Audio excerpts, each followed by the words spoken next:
Tras a apertura no verán pasado das primeiras instalacións, a piscina infantil, a piscina de relax, a de ondas ou a zona de splash, hoxe inaugurouse a fase primeira xa totalmente rematada do complexo de Monterrey, que inclúe novos servizos como aparcadoiro, vestiarios, sendas peonís e zona de xogos para nenos, así como 4 novas atraccións acuáticas, hidrotubos abertos e pechados e 2 novos tobogáns.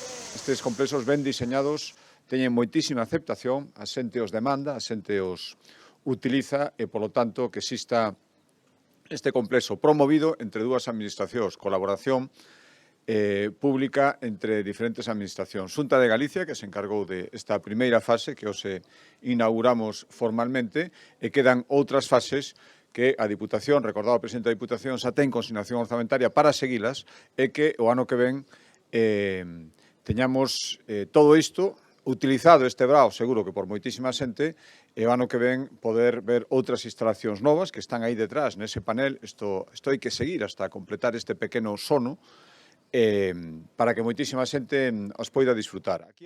A Xunta foi a encargada de executar as obras da fase 0 e 1 do complexo lúdico deportivo, nas que investiu preto de 9 millóns de euros. As instalacións vanse completar cunha nova área de relax, río de cascadas, piscina de nado, máis atraccións de auga e un parque multiaventura.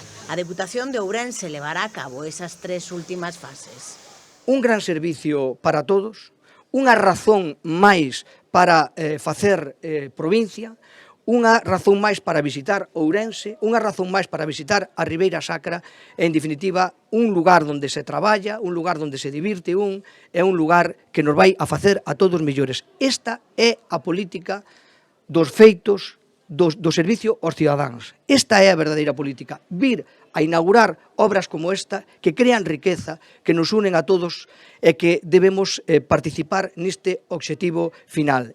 Isto é o sentido, insisto, último da boa política da que estamos orgullosos hoxe poder representar aquí.